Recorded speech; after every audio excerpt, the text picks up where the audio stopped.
Ambassador, as we watch this playback of the meeting between Emmanuel Macron and Vladimir Putin, who is leading that European diplomatic charge? Who is in charge of the charge? Is it Olaf Scholz or is it Emmanuel Macron?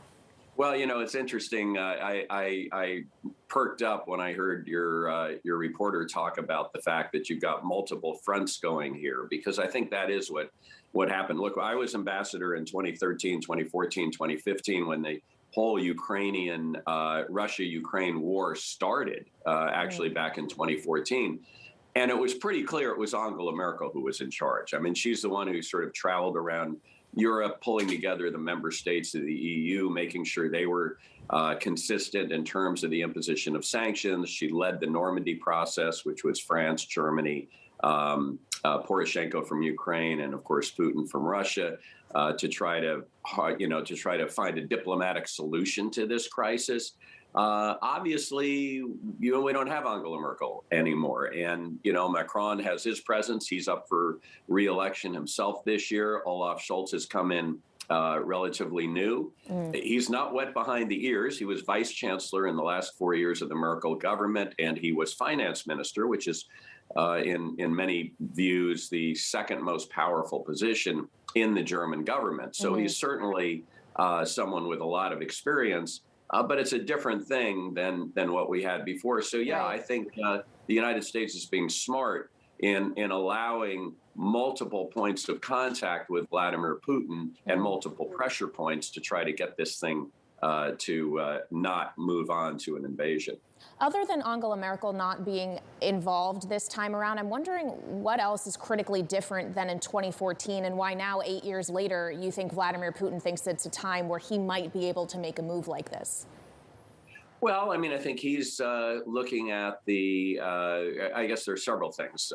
Number one, he's obviously looking at a change in government in Germany, Macron running for re-election, and there's been a lot of change and transition, and so maybe there's an opportunity there. Secondly, what Putin probably wants more than anything else is for Ukraine to be unstable and not to move closer to the West.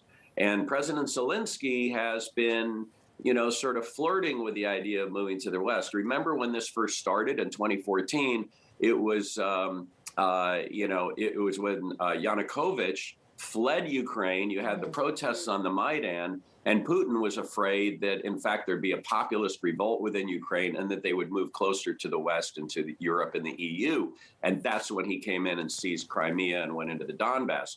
So there's a fear, I think, that Ukraine, again, is moving farther away from Russia, in part because Ukrainians are angry with the policy Russia has pursued vis-a-vis Ukraine in the last, 7-8 years, and he wants that to stop. So this sort of threatening behavior, coupled with the change in governments, I think provides him an opportunity to try to put his foot down. We started this conversation with you reiterating the idea, Ambassador, that Germany is a reliable partner. But there are certain things that speak against that, maybe from a US point of view.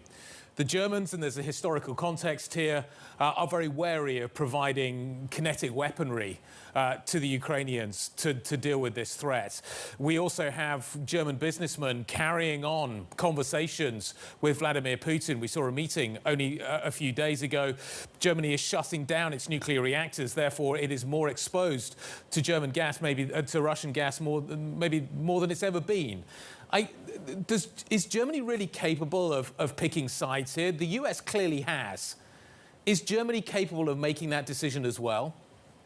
Well, of course they are, but Germany's interests are broader and different vis-a-vis Russia than the U.S. There's no question about it. And let's not forget that a third of the country geographically and about 25% of the country from a population standpoint, instead of growing up learning English, becoming friends with the sons and daughters of American servicemen and women, had the same experience with Russia. They learned Russia as kids. Angela Merkel learned Russia as a school girl. And so there is obviously a connection to Russia. I don't necessarily buy this, they're completely dependent upon Russia for their oil and gas. They're dependent upon Russia for cheap oil and gas. It would obviously be more expensive for them to move in another direction. But don't forget, I'll tell you something else that's changed, is you have the Greens in the government now. And the Green Party is pretty tough on Russia, and they certainly are not in favor of Nord Stream 2, in part because of its reliance on it allows for continued reliance on fossil fuels. So, and historically, Germany has always been reticent to provide lethal aid to anyone. They broke that when they provided lethal aid to the Peshmerga, the Kurdish Peshmerga, in the effort to go after ISIS, which we were very grateful to see happening. But the fact that they aren't providing lethal aid, which I think we accept, our government accepts, is different from only providing 5,000 helmets. I think that's a little light, if you will. And there's plenty of aid and assistance they can give to Ukraine above and beyond that doesn't amount to, sending in tanks or Javelin missiles. Well, Ambassador, we actually are getting some headlines from Annalena Baerbock, the German foreign minister, who is meeting with her Ukrainian counterpart, and she says she will do everything to prevent further escalation and that Russia will pay a high economic price with escalation, saying the ball is in Moscow's court on the Ukraine conflict. We actually were speaking earlier on Bloomberg Television with Jeff Curry of Goldman Sachs about the prospect of energy flows being entirely disrupted, and he says that's unlikely because it's mutually assured destruction in that Germany needs the energy flows on the supply side, Russia needs it on the demand side. If this conflict were to escalate and you did see those energy flows disrupted, is it ultimately more of a problem for Germany on the receiving end or for Russia? No. Germany has a multifaceted economy. They have the capability to go out in energy markets and supply or meet their energy needs. Russia's a one-trick pony. If they ain't selling oil and gas, there's not a whole lot they can sell that the rest of the world wants to buy. And so maybe they become more reliant on China, much more reliant than they would want to. The last time this happened, China cut a pretty good deal from China's standpoint for oil and gas from Russia.